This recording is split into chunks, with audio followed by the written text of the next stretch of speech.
अस्सलाम वालेकुम जी। 8 क्लास क्या हाल है आप लोगों के? ठीक है बेटा जी। आज हमारा जो तीसरा टॉपिक था फ़ज़ाइल कुरान, उसके हवाले से तफसीली सवाल जो है वो मैंने लिखा है। इसको आपने पॉइंट की शक्ल में लिखना है और मैंने आपके सामने 9 पॉइंट लिख दिए हैं। इन 9 पॉइंट को ही आपने इस सवाल में डिस्कस करना है।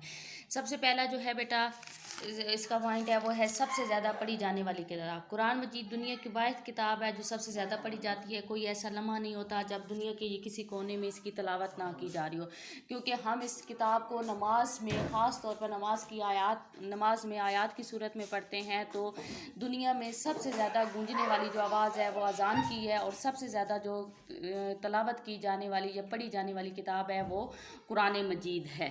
ठीक है।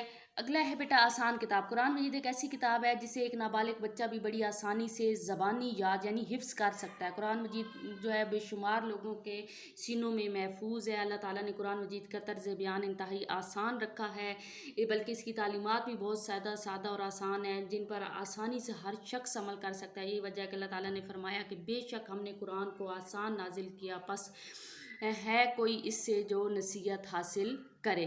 और कुरान मजीद की सबसे बड़ी आसानी बात बेटा ये है कि एक जिसको हम ये समझते हैं कि जो कुछ भी और नहीं पढ़ सकता, जिसके बारे में हमारी एक कॉमन सी बात होती है, एक बड़ी कॉमन सी राय होती है हमारी कि ये और कुछ नहीं पढ़ना जानता, तो उसके बारे में ये बात होती है कि वो कुरान मजीद को पढ़ना और समझना उसके भी लिए बहुत आसान है, और वो उसको पढ़ना जानता है क्योंकि नमाज में वो उसको तलावत करता है। नमाज में 5 वक्त की नमाज में मुख्तलिफ़ आयात मुख्तलिफ़ सूरतों की तलावत की जाती है, और ये इंतहाई आसान किताब है समझने में, पढ़ने में, सुनने में और अमल करने में भी।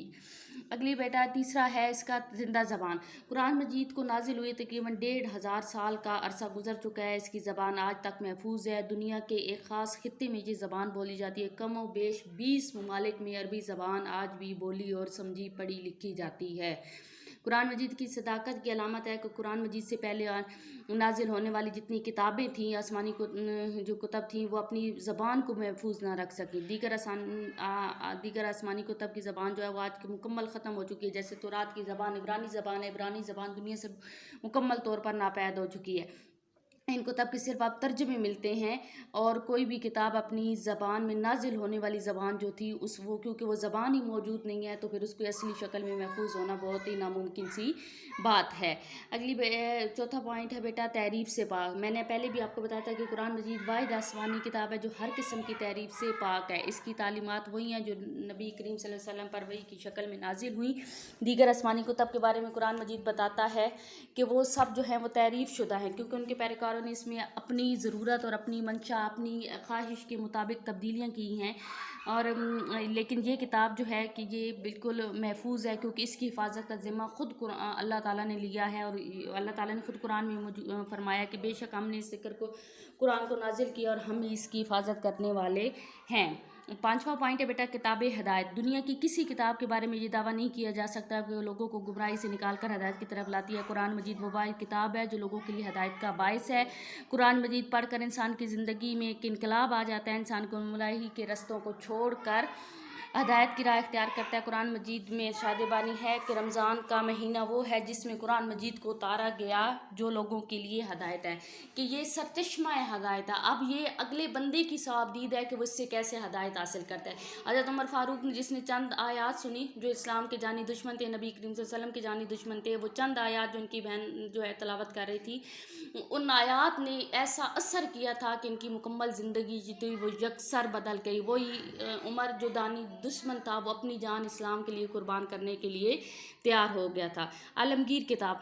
कुरान मजीद वो वाहिद आसमानी किताब है जिसकी तालीमात पूरी इंसानियत के लिए। कुरान मजीद से पहले नाजिल होने वाली जितनी भी कुतब थी वो उनकी तालीमात एक ख़ास कौम, उम्मत और इलाके तक महदूद थी, जबकि कुरान ने अपने अंदर लफ्ज़ या युन्नास ए लोगों कहकर मुखातिब किया है। कुरान ने कहीं नहीं कहा कि ए मेरी कौम, कुरान ने कहीं नहीं कहा कि ए मेरे खित्ते में रहने वाले लोग, सिर्फ ये नहीं कहा कि ए मुसलमानों, या युन्नास तमाम लोगों से मुखातिब होकर तमाम लोगों के लिए एक आलमगीरी पैगाम लेकर ये कुरान हमारे पास है कि जो दुनिया के किसी भी कोने में आबाद हो। आज मराकश का मुसलमान भी वैसे ही पाकिस्तान के मुसलमान के साथ वाबस्ता है, क्योंकि वो मुसलमान है, वो एक नबी, एक खुदा और एक कुरान पर अमल करने वाले हैं। तलावत कुरान का अजर। دنیا میں بے شمار کتب موجود ہے جنہیں لوگ روزانہ پڑھتے ہیں. ان کتب کی تلاوت پر انہیں کسی قسم کی اجر کی نوید نہیں سنائی گئی. آپ کو نہیں بتایا گیا کہ آپ انگلش کو اتنا پڑھیں گے تو آپ کو اس کا اتنا ثواب ملے گا. آپ کو نہیں بتایا گیا کہ آپ کے لیے جو ہے وہ اردو کو پڑھنے کے لیے اس میں اتنا جو ہے وہ اس زبان کو پڑھیں گے, اس میں لکھی گئی مختلف کتابیں, چاہے وہ ادب کے حوالے سے ہوں, چاہے زبان کے حوالے سے ہوں, چاہے تاریخ کے حوالے سے ہوں, تو آپ کے لیے اس میں کتنا فائدہ ہے. لیکن قرآن نے کو لیے نبی کریم صلی اللہ علیہ وسلم نے خود فرما دیا کہ قرآن کا ایک حرف پڑھنے پر آپ کو 10 نیکیاں ملتی ہیں. یعنی اس کا ایک لفظ الف لام میم ہے, ٹھیک ہے. الف لام میم ایک حرف نہیں بلکہ 3 حروف کا مجموعہ ہے. تو الف لام کی تلاوت پر آپ کو صرف 30 نیکیاں ملتی ہیں, جو اخروی اور دنیاوی کامیابی دونوں کے لیے انسان کے لیے بہت ہی فائدہ مند ہیں. اگلا بیٹا نامہ پوائنٹ ہے دنیاوی اور اخروی سربلندی. قرآن مجید پر عمل کے نتیجے میں اللہ تعالیٰ نے انسان کو دنیا اور آخرت میں دونوں میں سربلندی عطا کی. اس کتاب سے منہ پھیرنے والا ہمیشہ ذلیل و خوار, اور تاریخ گواہ ہے کہ مسلمان جب تک قرآن مجید پر عمل کرتے رہے, مشرق سے لے کر مغرب تک مسلمان کی عظمت کا ڈنکا بجتا تھا.